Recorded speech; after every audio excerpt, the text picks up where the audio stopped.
What is up, .com people? It's aMuffin again, and I'm gonna tell you guys something I've never told anybody before, and that is that I suck at commentating. This is my third attempt. See, I can't even say attempt right.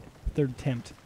This is my third attempt at this, and the first time I was just boring, and I knew I was, and the second time I didn't realize the game was coming to an end, so I was mid-sentence talking about something random, like maybe I don't know. I think I was talking about Rugrats, and yeah, I sort of was like, oh god, thanks for watching, bye.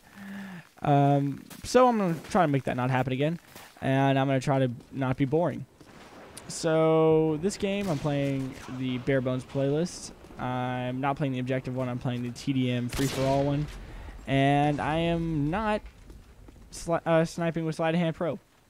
Nope, I am using Marathon because I'm a badass. Actually, I started doing this because I was trying to get the tactical knife for the M9, and I wanted to be able to just run around with that. But then I started sniping while using Marathon, and I liked it. It's harder than using Sleight of Hand Pro because obviously you don't have that extra half a second, or you do have that extra half a second to react. I don't know how to phrase that. You have another. It takes you half as much time to scope in as it does with Marathon. Why was that so hard to say? So obviously it's going to be harder because you can't out-snipe an assault rifle whenever it takes you 2 seconds to scope down, and it takes them, you know, a fraction of a second. It's just not happening. It you know, most of the time doesn't even happen with Sleight of Hand Pro. So it's harder, but it's making me focus more on my aim and my positioning, which I feel like I've really been lacking lately. I feel like I've just been constantly rushing and being like, oh, I'm a badass, I'm gonna go kill everybody with my sniper rifle. And that just doesn't work, because people like that guy are sitting in corners with ACRs, and he has a lot more bullets downrange than I do whenever I have a sniper rifle. So, yeah. I wanted to talk to you guys about a new direction that I kind of want to go with my channel. What I've been trying to do is basically what everybody else does, and that is to try to get crazy scores and commentate over them, talk about random stuff instead of the gameplay at this point, because, you know, Modern Warfare 2 has been out for forever, and my other main game, Halo 3, has been out for even longer. So, I mean, it doesn't make much sense to talk about the gameplay most of the time. But that's not really what I want to do anymore. I want to try to bring you guys something different. I want to give you a reason to be subscribed to me as opposed to the hundreds of other directors that are out there.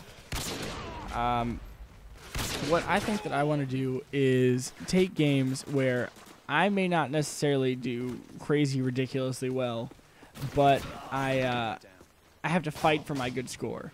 It's not like I'm pouring out air support, or I'm fighting a whole bunch of really bad players. I want to post games where I don't do well because it's easy. I want to post scores where I do well despite the fact that it's hard, if that makes any sense. Like this game, I think I go 22-6, which is not fantastic, but it's still over a 3-0. And I did it while sniping and not having anybody on my team that could talk to me.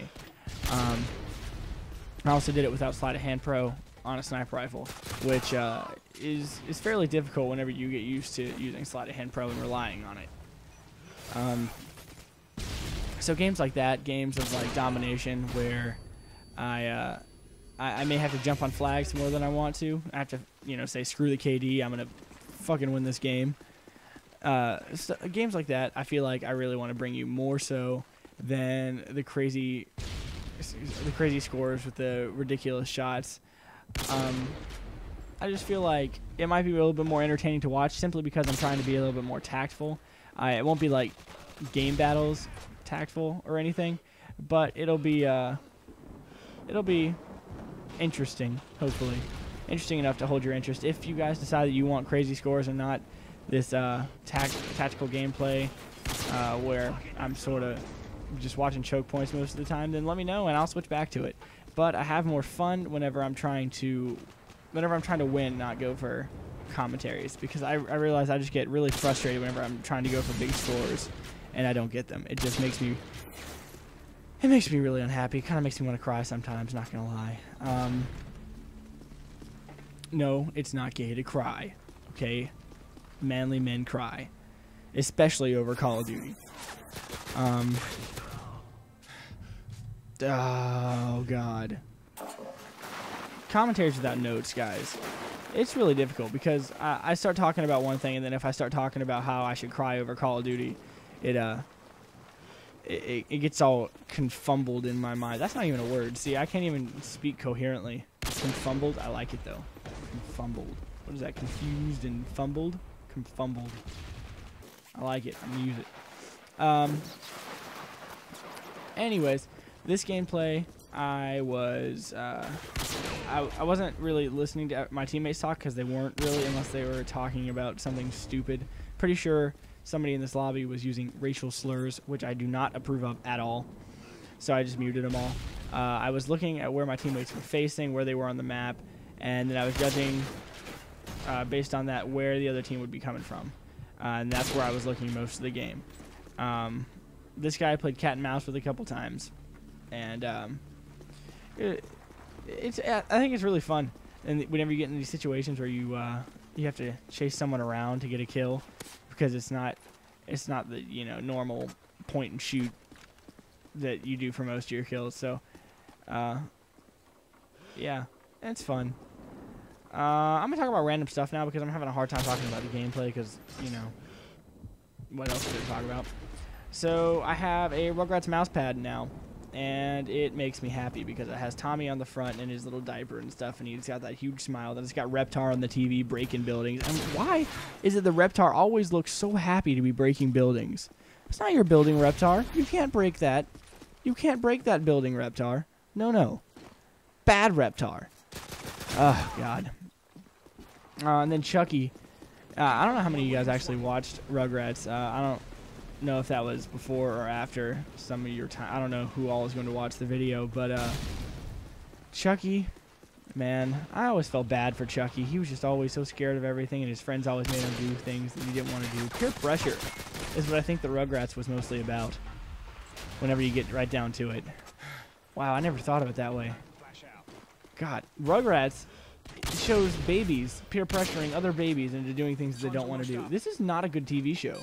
This is not something that I want my children to watch. Anyways, guys, the game is wrapping up. Let me know what you think in the comments below. Let me know if you want crazy scores, or if it's okay if I put this tactical gameplay up, and I'll try to put tips and tricks. But for the most part, I think this is what I'm going to be doing, unless I hear otherwise. Thanks for watching. Tell me what you think about Rugrats, and I will see you guys on the flip-flop. Later!